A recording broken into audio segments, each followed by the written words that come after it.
ওকে, doctor Yunus step down করেছেন। আমি বুঝলাম না উনি আসলেনই বা কেন, আর এইভাবে কেনই বা চলে গেলেন। মানে মধ্যেখানে যে এতগুলো লাইফ চলে গেল, সেই লাইফগুলোর কি হলো তাহলে? আজকে বিএনপি যে এটা করবে, এই যে জুলাই সনদ মানবে না বা টু টিয়ার যে ব্যবস্থা, যেগুলো মানুষের পক্ষে যাবে, সেই জিনিসগুলো যে বিএনপি মানবে না, সেটা তো আগেই তারা হিন্টস দিয়েছিল। তারপরেও কেন ক্ষমতা এভাবে হস্তান্তর করা হলো? কার কার ইশারায়? এই যে আসিফ নজরুল আর রেজওয়ানা আর এই খলিলুর রহমান, এরা মিলে সব এই প্ল্যানটা করলো।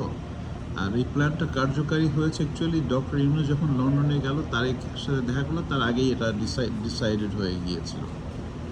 ওই কারণেই ডক্টর ইউনূস লন্ডনে গিয়ে তারেকের সাথে মিট করেছে। এখন এটা কেন হলো, মানে কি কারণটা হতে পারে এর পিছনে? অনেকে বলেন যে ইন্ডিয়ার কনস্পিরেসি আছে, ইন্ডিয়া এখানে ইনফ্লুয়েন্স করেছে, তারেকের সাথে নেগোশিয়েট করেছে, অল দিস। কিন্তু আমার যেটা ধারণা সেটা হচ্ছে যে জামাতে ইসলাম এবং এনসিপির লোকেরা বিভিন্ন জায়গায় তাদের লোকজন বসানোর জন্য গভর্নমেন্টের উপর যে প্রেশারটা ক্রিয়েট করছিল, সেই জিনিসগুলো Yunus didn't like it, so he wanted to get out.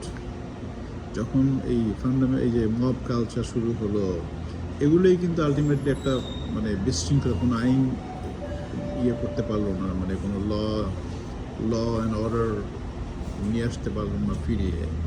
সেই সব কারণে ডক্টর ইউনূস একটু বিক্ষুব্ধ ছিল মনে মনে, কিন্তু কিছু করতে পারছিল না, সেই জন্য সে ডিসাইড করেছেন যে চলে যাবেন। বাট ওনার এটা করাটা ঠিক হয়নি। যত যাই হোক, তার উচিত ছিল এটাকে একটা, এই যে ইলেকশন ইঞ্জিনিয়ারিং যেটা হয়েছে, সেটা হচ্ছে যে ভোটটা ঠিকমতো হয়েছে, কিন্তু ভোটের পরে যে গণনা, মানে যে ডিসিশন দেওয়া হয়েছে, সেগুলো চেঞ্জ করা হয়েছে।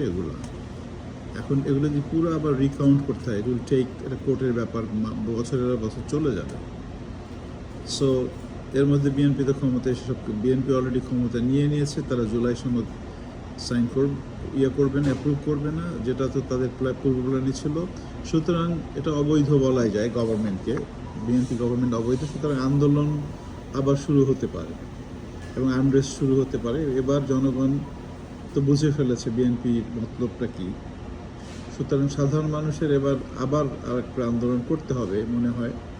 কারণ বিএনপি যেটা করেছে, যে জুলাই সনদটা মেনে নিয়ে তারপরে তারা ঠিকমতো প্রবলেমটা কি, তাদের ভিতরে যদি কোনো প্রবলেম না থাকে, তাহলে জুলাই সনদ মানতে কী প্রবলেম? তাদের ভিতরে গোজামিল আছে দেখেই তো তারা তারা তারা আবার সেই দুর্নীতি করবে, চাঁদাবাজি করবে, ঘুষ নিবে, করবে, যত অন্যায় কাজগুলো করবে। সেই জন্যই তো তারা এগুলো রাজি হচ্ছে না। নাহলে রাজি না হওয়ার কী হলো? সবাই রাজি হচ্ছে, তারা কেন রাজি হবে না? সুতরাং বোঝা যাচ্ছে গরমিল এখানে রয়েছে। সো আই থিঙ্ক মনে হয় যে এটা ঠিক হয়নি, এতগুলো প্রাণ চলে গেল মধ্যে দিয়ে। যাক, দেখা যাক কী হয়। আন্দোলন আবার শুরু হবে মনে হচ্ছে, সেটাই দেখা যাক কোন দিকে যায়।